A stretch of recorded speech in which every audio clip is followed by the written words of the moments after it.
Anyway, I'm going to do a quick recap from last time on the microscope because I feel like I rushed through that last time. So, when you have the proper positioning with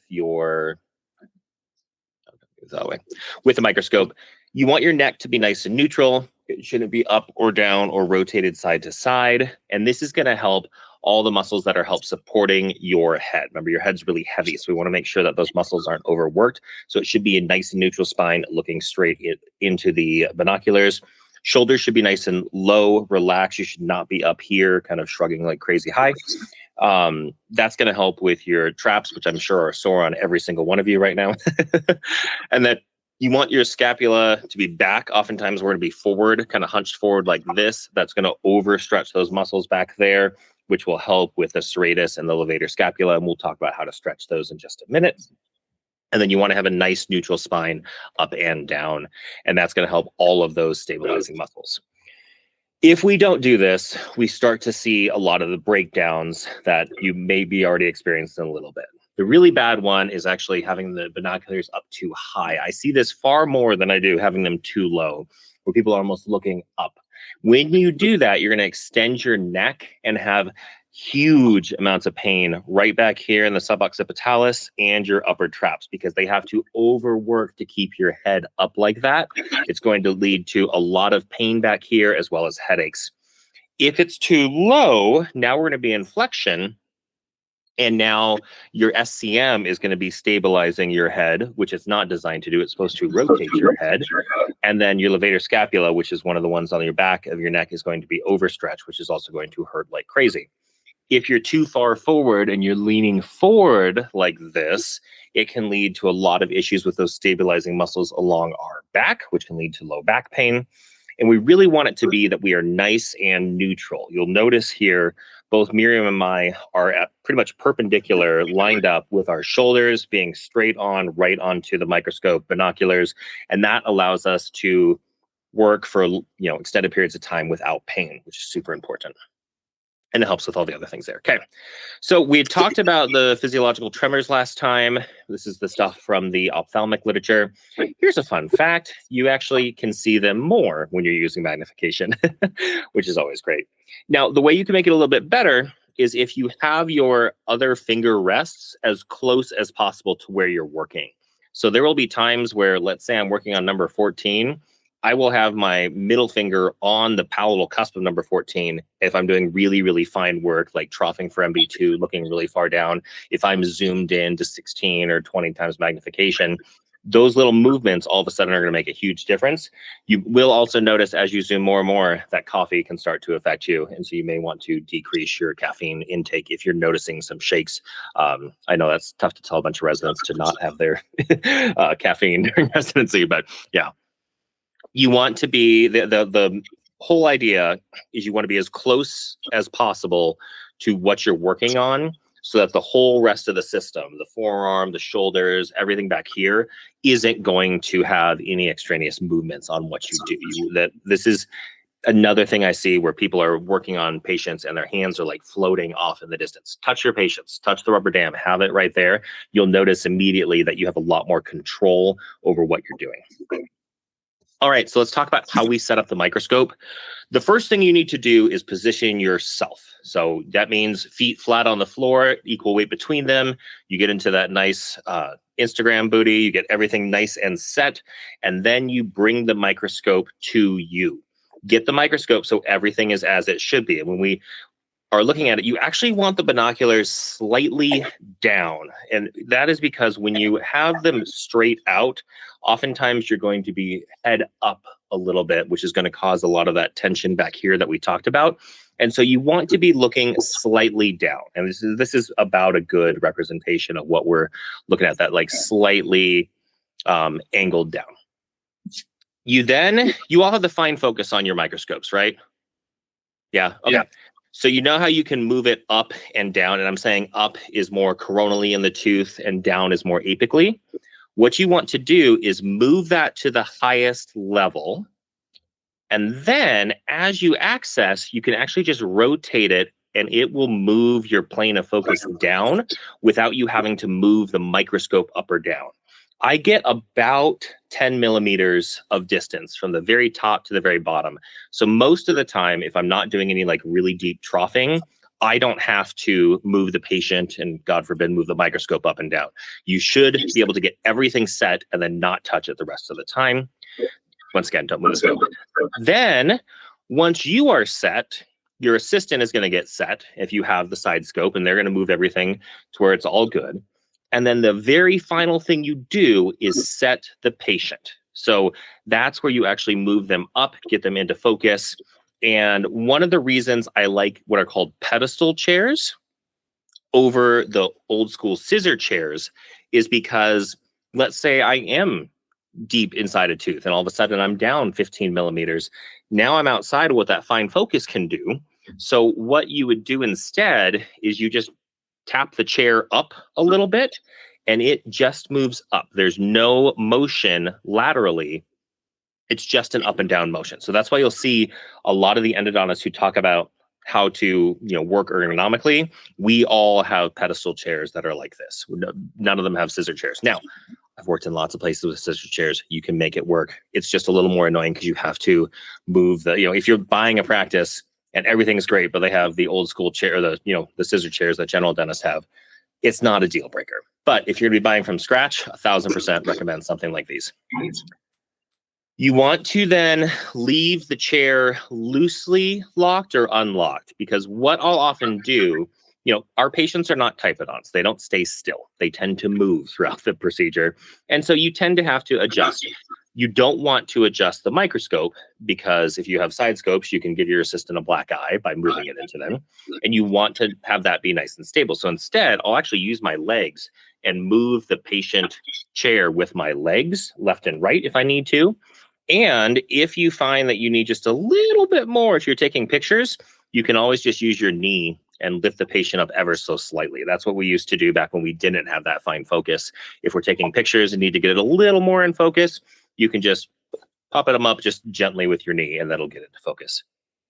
The key takeaway here is you will find patients who say, oh, I can't lean back. I can't. Every one of us, there's no baby I know who cannot lay flat on the floor. You should be able to lay completely flat. And you have patients who you get them into anything outside of completely upright and they start to panic. You don't want to be that one day. So learn how to position the patient so you can still keep everything neutral so you don't look like them. You don't want to be walking around hunched over, having to lean back like this. It's not a good place to be. And so one of the ways we do that is we have these pillows and blankets. So these are literally the ones that I got off Amazon. They're not expensive at all.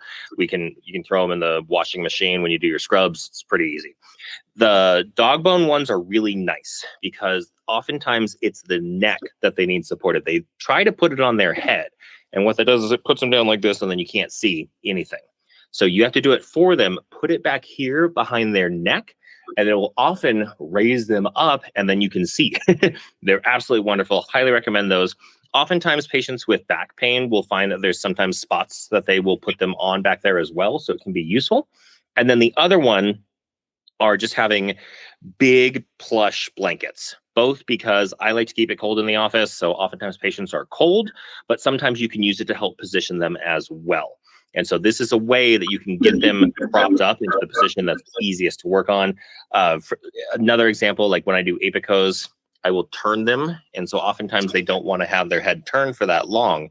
But if you put a pillow back there, now it's more comfortable for them to sit so that they're like, if I'm working on like a number 3, it's easier for them to be rotated if you have a pillow back there. So really important.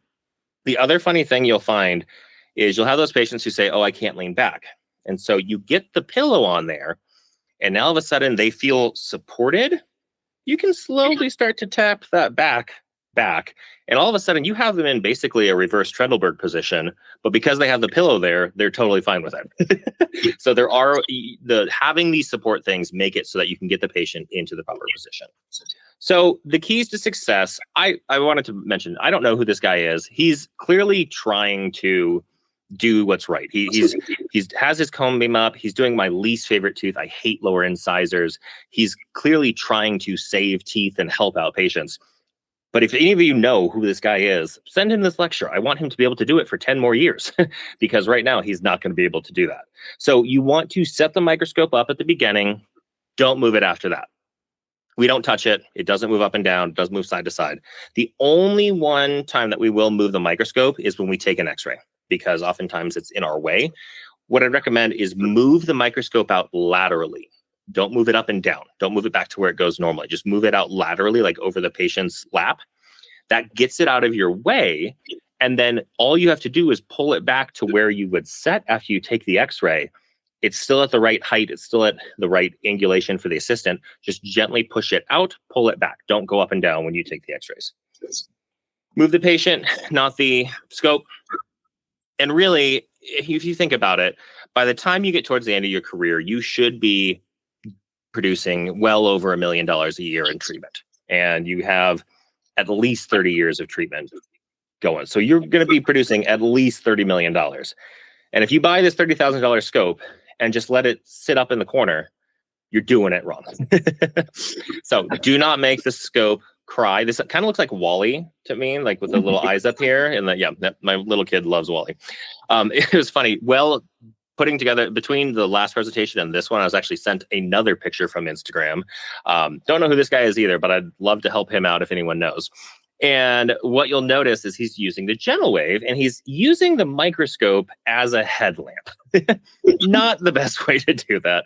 That's a very expensive headlamp. Great headlamp. The light's really bright, but not really what you want to be doing. So just to show you, when I do a GentleWave case, there are times where if you set it up right, the suction will actually hold the handpiece on there, which is super cool. Notice I have the machine on the assistant side.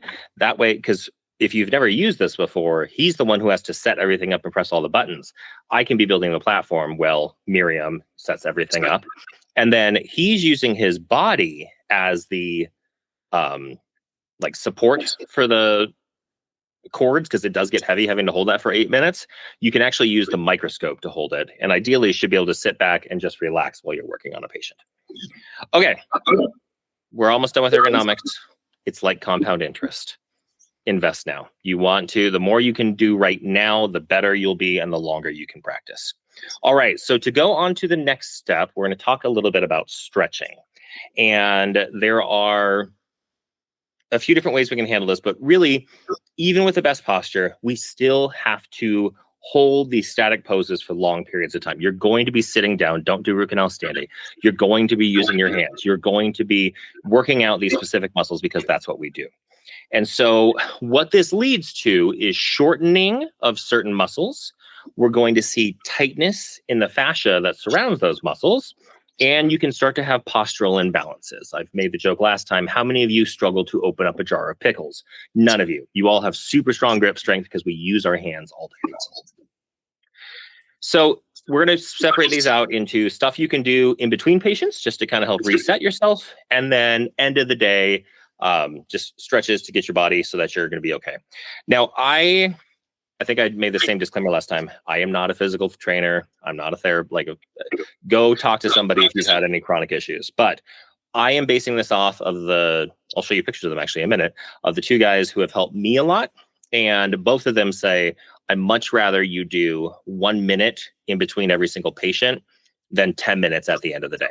Frequency is far more important than duration because you build up that chronic strain. So these are the two guys. This right here is my trainer, Dale. It doesn't look like it, but he benches like 350 and deadlifts 500.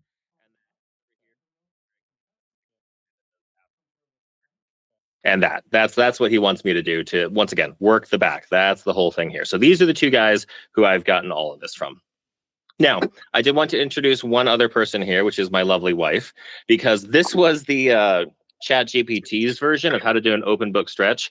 If you guys didn't know, we actually have two serratus anteriors.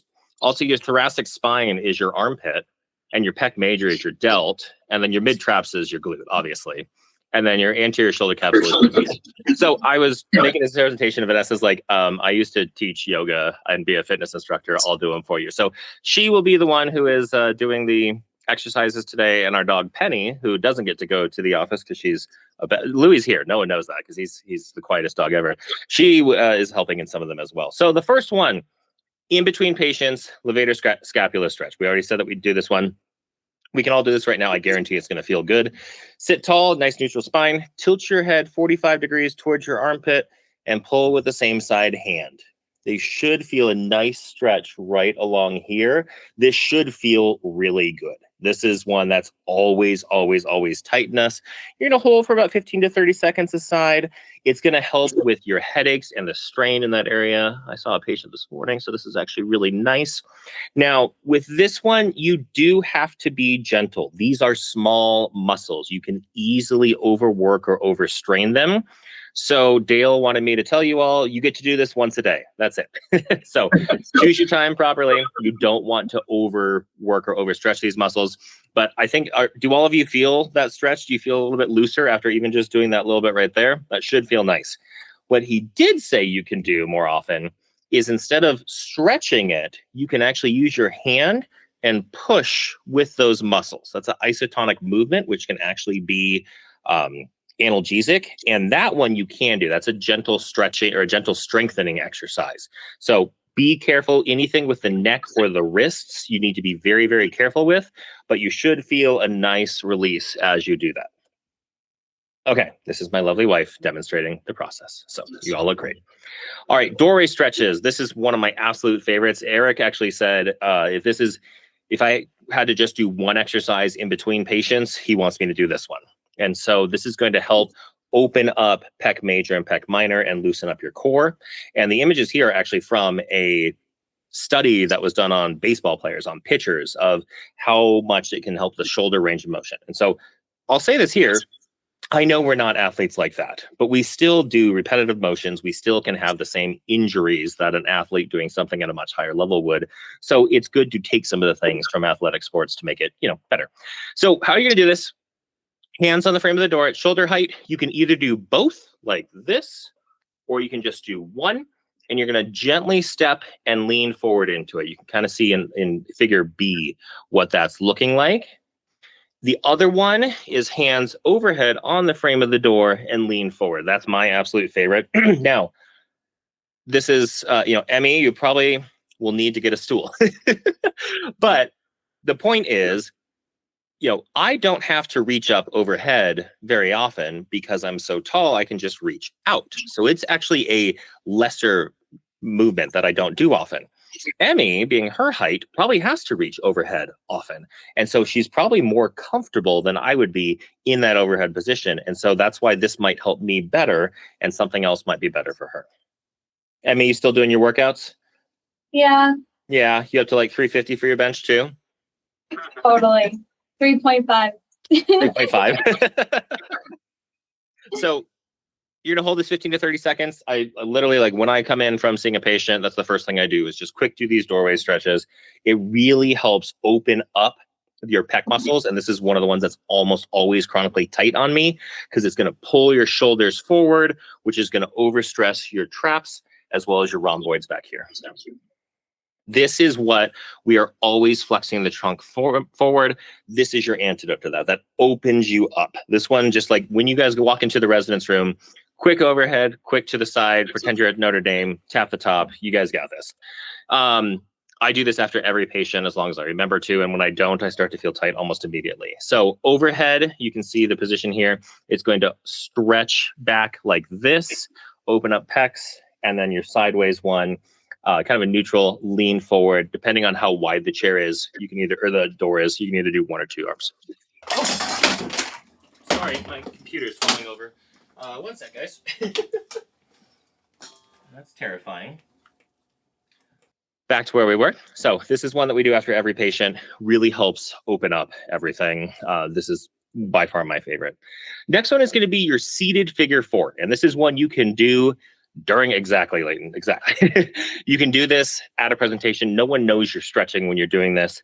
And it's going to make a huge difference in opening up your glutes and helping make sure that the piriformis doesn't cause sciatica, because that's a bad one. Pretty much it's this. You just sit like you're sitting in a chair. The difference is you're going to lean forward. You should feel a really good stretch Yeah. It zoomed in on you, Leighton, and your faces are really telling that it's in a great stretch. It's going to help with your hip mobility because this is an underused muscle because we sit all the time. Really makes a difference. This is a great one. And we talked about that piriformis. It can cause sciatica, which is not fun. Vanessa said that this one was too easy. So this is the other way you can do it if you want to be a show off, is you can use it with standing, sit down. And if you really want to be fancy, you can put your hands up like that as well. My next favorite one, I call this one the rip the door off stretch. You're going to bend at the waist, grab both sides of the doorknob, and you're going to use your hips to pull back. You should have a nice flat back as you're doing this. It's going to help a ton with shoulder mobility. Once again, we don't go overhead. We usually are forward like this. And so you want to be able to go perfectly vertical over your head. And it's going to help a ton to loosen up those rhomboids, which are also pretty tight ones. So this is my other most favorite one. Okay. That's it for the in-between. Pretty easy to do. You guys can all start doing these. I'll send you the presentation if you want so you can take a look at it. But then we go to the end of the day stretches. So when you're at home and you have two little helpers with the bands on their head as sweat bands, because obviously we need that, what do we do at the end of the day? And so this is kind of like a 10-minute one just to help loosen things up. So the first one, oh, come on, why is the video not working? I literally tested this beforehand and the video was just where it doesn't matter. You all know how to do cat-cow. You've done this one before. It's going to mobilize your spine, help. Oh, there we go. Helps with the lumbar tension. And really it teaches your body to get more into that Instagram booty curve that we really want. As you're moving forward, you should get that nice curve, but you can see her hands and legs pretty much stay the same. And we just get the mobility here in that lumbar section. Really important. Yeah. Next one is your open book stretch. Penny was helping with this one. This one is great to do at the end of the day because it really helps counteract a lot of the twisting motions that we do and hunching. So for this one, you're going to keep your legs stacked on the ground and then kind of put your hands together like this and open up one side all the way over, and you have your head follow your hand as you do that. This helps a lot with your thoracic spine, which is the upper one that we don't tend to rotate at all. Also helps with pec major and minor, and it's got so many good things. Okay, next. All right, next one is called the world's greatest stretch. So similar version, but this one you're going to be in a forward lunge in a tripod position. You're going to take your opposite hand and the same thing, rotate back up. And this is going to open up your hips. It opens up hamstrings, thoracic spine, all the stuff that gets really tight on us. Next one is going to be another thoracic spine twist. You can see we're usually static. And so this is starting to increase the motion in these top areas, thoracic rotation and shoulders.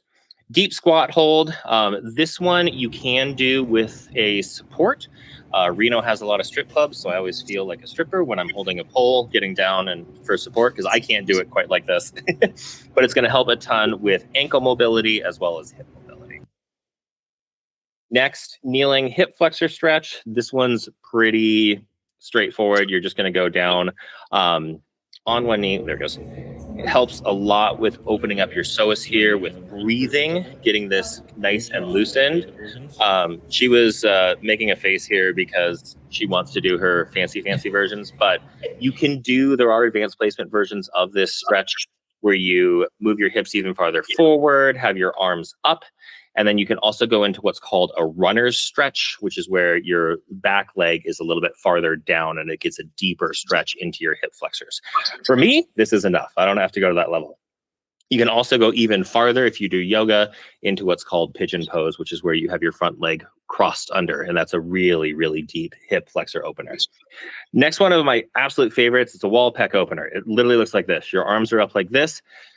The hardest part about this is finding a right angle in your house that doesn't have anything in it. Think about it. Where's a right angle that doesn't have something in the way? So the only one we have in our house is where the two doors are. The one we have in the office is next to the bathroom door. So as long as that one's shut, I can do this stretch. But it really helps open up the pecs. This is a great one to lean in. And this one feels good. But it's going to help reset those scapula back to where they need to be. Once again, good luck finding a corner. Next one, supine hamstring stretch. I cannot do this. I am way too tight. So you can use bands to do this if you can't get up here. But this is a great one to loosen up everything along the backside that we have that's chronically tight because we're sitting all the time. The next one is just learning to breathe with your diaphragm. And so the easiest way to do this is actually just lay on the floor. And you should feel when you breathe that your diaphragm is moving your hands. That's why you have your hands on your stomach. It's going to help reset your nervous system. It does so many good things. If you haven't done this before, there's a term called yoga nidra, which is a type of meditation that really helps with training for these sorts of things. If you listen to Huberman, you've definitely heard of this as well. And that is actually one of my top YouTube search terms, because it's a great way just to reset after a long day of always being on the go. It helps kind of start to calm things down. And so really recommend that as well. That kind of gets more into the mental health side too. Okay. It may not feel like it, but this is kind of like an athletic sport. And just as you wouldn't go out onto the football field without a helmet and pads, you need to protect yourself. And so doing these stretches is going to be one of the best ways to do that. This, if you guys want to take a quick picture of this, is a great little CE course that Crest and Oral-B put on. You can actually get CE credits for it. I can send you the link for this as well. But this is a big course on all of the ergonomic stuff. I actually took some of the information from this presentation to use. So definitely look for it. I know you guys have tons of free time in residency, so you can you're just itching to do extra credit on the side. But if do you guys all get that? Yeah. Yes. All right, now the fun part. Let's lift some weights. And so this is, instead of having to do rehab, this is what would be known as prehab. So preventing injury by strengthening your weaker muscles. And that's pretty much what we need to do. All of you are developing some sort of imbalance because you do the same thing day in and day out. We don't work those opposing muscles. And so we need to make it so that you have the opposing muscles are going to be just as strong as the ones you use all day long. The imbalances we tend to have, we're going to overuse everything anteriorly. So your pecs, your upper traps, your wrist flexors. Once again, all of you can open a jar of pickles, but you're going to underuse posterior muscles. So your rhomboids, your glutes, and your wrist extenders.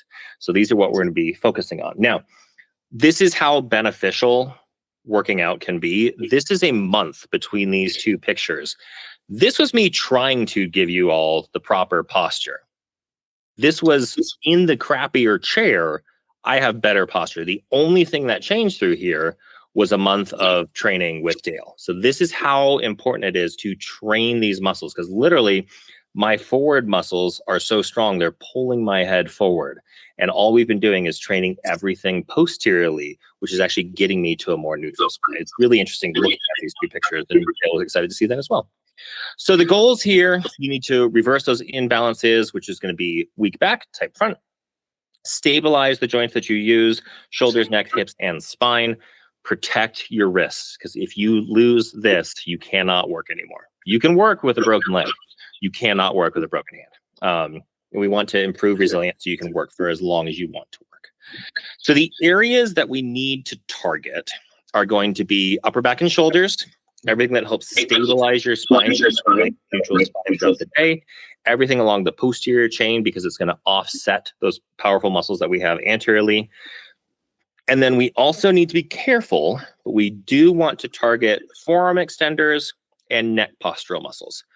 These are small muscles. You can overwork them and damage yourself. This is the one case where you all know how to do a push-up. It's not hard.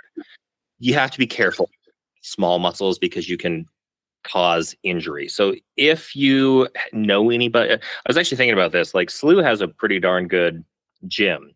Go there and talk and see if there's anybody like training or is in like sports science or something who'd be willing to give a little bit of advice for like a 6-pack of beer or something, just so you can, for these sorts of things, you do need to have somebody watching you so you don't cause injury. That was very clear from both Dale and Eric.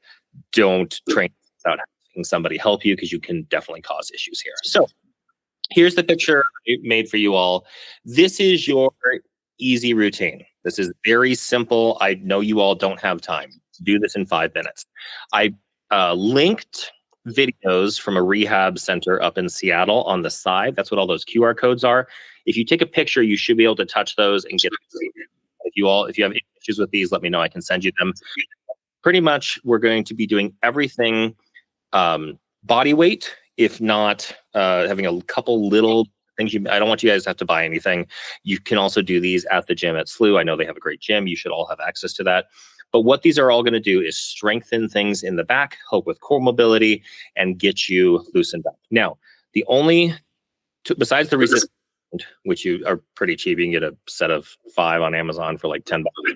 I do recommend a dumbbell for the wrist extensions. Do you know what also weighs about 2 to 3 pounds? A full bottle of wine. So you can actually use that instead. Yeah, creative here, you guys. Once you're out, you'll go get a trainer and go to a gym and all that. But for right now, the best way to do that.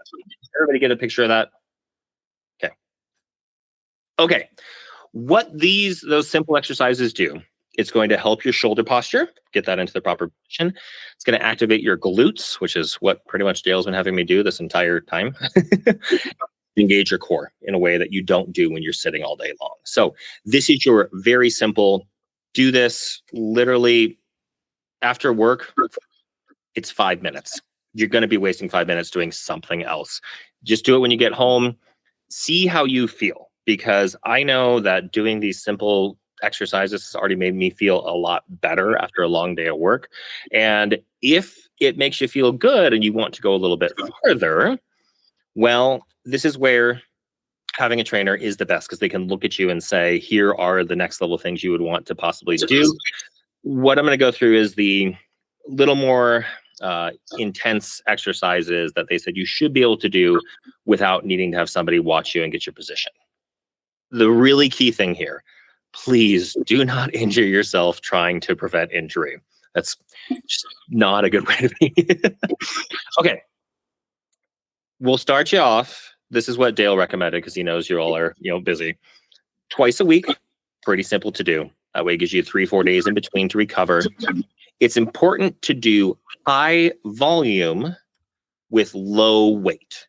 That's much more important than doing really heavy weight, small volume, because if you don't have the proper positioning and everything else isn't trained, you're going to hurt yourself.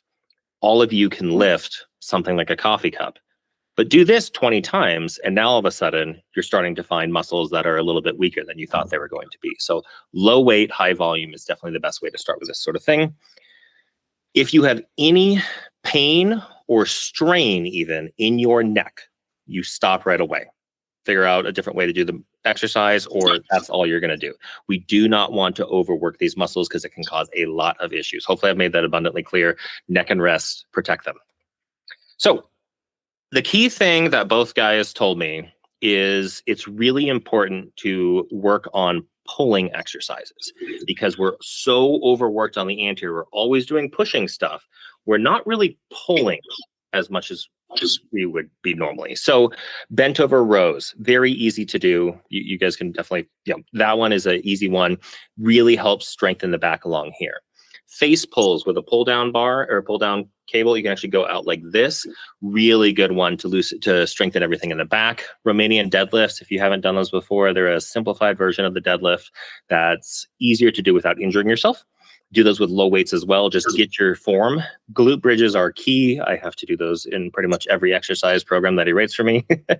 And then you can do external shoulder rotation. This is if you do have a set of bands. That will help really get you into that position and strengthen those back muscles that you don't use normally. Core exercises, side planks. There's what's called a Pallow press. It's where you're standing and you use bands to push against it. Helps stabilize everything. Bird dog is another great one. That one, oh my God, I will be sweating by the time I'm done with 20 of those, because that's, with forearms, that's where you have to be careful, like we talked about. Wrist extensions, keep it lightweight. Full bottle of wine is a great weight level to start at. And you're just going to be going up like this and kind of doing this motion. You should feel it up here. And this is actually what Eric showed me. This right here, these are all the muscles that we use for gripping. These are the muscles that we use for extending. This right here is the dividing line, give or take. This, you can't even see it. This huge thing right here should only be about twice as big as this little guy right here. So I'm about 4 times stronger. Exactly. You're looking at yourself and be like, oh God, we're all so terribly imbalanced. So you want to gently start to train those and do it with lightweight. I use, I don't even know where they are, like little 5-pound things to do it. And then farmer's carry is another good one. We don't carry things as much as we used to. So you really just walk around with dumbbells and just walk around keeping a nice neutral stack spine.